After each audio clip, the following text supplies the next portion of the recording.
Yo, what's up everybody? Here I am returning for another video on my blog. So in today's video, I am working at the 1997, sorry, Z71 with the 5.7 liter, and this is what the concern is. When you step on the brakes,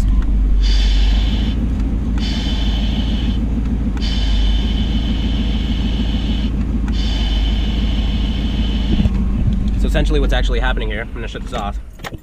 So essentially what's actually happening here is the brake booster is leaking vacuum. So that happens is because there's a rubber diaphragm within the brake booster itself. So essentially you have no more brake assist. So the fix for this is to replace the brake booster. This would be your brake booster right there. So when that goes out, what ends up happening is essentially imagine driving a truck from the 60s with four-wheel drum brakes. It's just all manual braking. It's a really hard pedal. It's uncomfortable for some, but that's what we're gonna do today. So yeah, let's go ahead, let's get to it. Alright, so I've already done the first step. So the first step, there are two bolts right over here where the master cylinder, the brake master cylinder are located. Two 15mm nuts.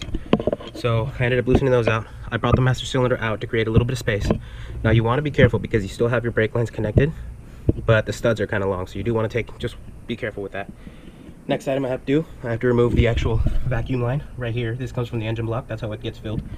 So what I'm going to do is I'm going to take that clamp off, remove it, and then the rest should be essentially from the inside. There should be some retaining bolts on the inside that hold the brake booster in there in place, as well as the brake pedal. So there's a linkage that goes from the booster to the brake pedal.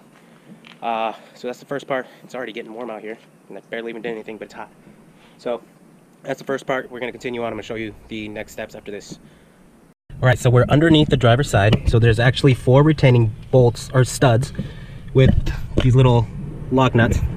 So there is one by the brake pedal here, which is covered up by some cushioning. There's one on the opposite side, and there's 2 up top. So what I wanted to show you was, in order to get to the one up top, I had to go in between the steering column frame and the actual steering column itself. So what I did is I have a 15mm swivel socket. It's a deep swivel socket. I stuck the swivel socket in first, and then I put my extension on, and essentially that's going to help me grab the angle that I need.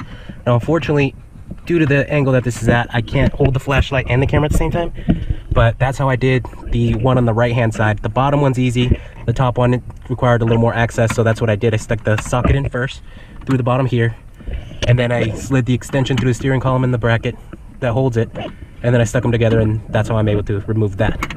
So you do have to remove this up top. It's the little, I don't know what you call this, is like insulation for the firewall.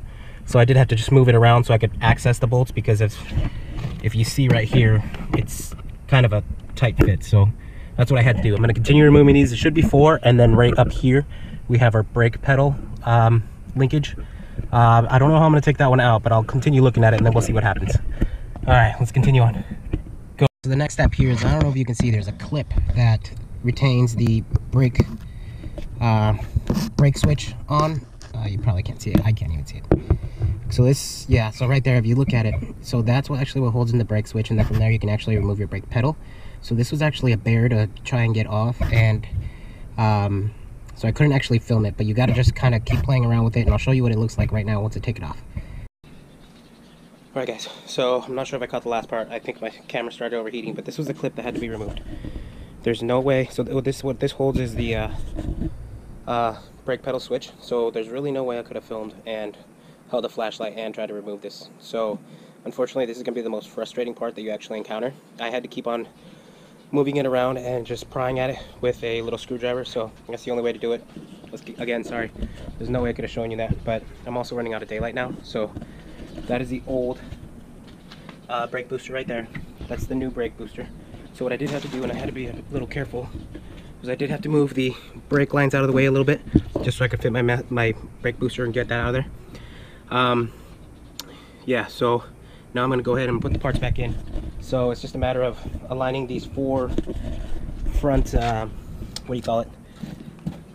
What do you call them? The studs. These 4 front studs in there, and then just put the brake pedal on, or connect the brake pedal on, then slide the brake on-off switch, and then from there you just hook the clip on, and then you should be good to go. So I'm going to go ahead and start doing that. Hopefully I can do it right now while there's still a little bit of sunlight left, but it's getting dark on me, so I really have to hurry up on this because I still have a 1-hour commute home. So let's get to it. Alright guys, so we're nearing the end right now.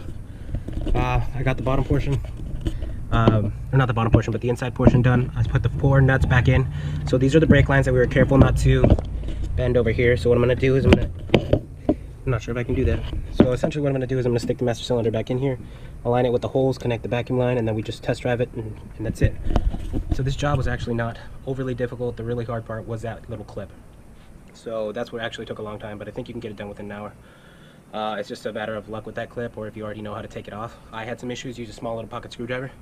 But yeah, so one thing I did was when I was installing the brake booster, when I was tightening up the nuts on the inside, I was making sure that I was looking out for any wiring or anything that could potentially get pinched when I tightened it.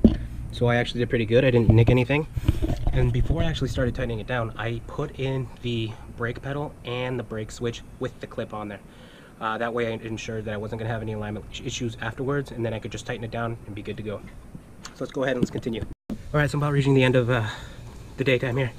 So luckily, I was able to put in the master cylinder that's put in there. It's got the bracket for the wiring loom back there. Connected the vacuum hose with the clip. So now let's go ahead, let's turn it on. And let's see if it's fixed. So as you remember, when I first turned it on, it had a whooshing noise where the vacuum was escaping.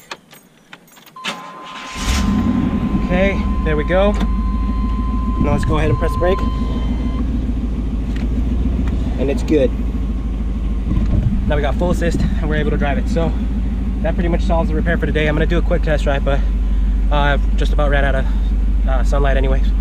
So thanks for watching, you guys. Hopefully this video was educational for you, and hopefully you learned something. So you know, like always, remember, go out there, do whatever it is you like to do, and just have fun. Talk to you guys in another video. Peace.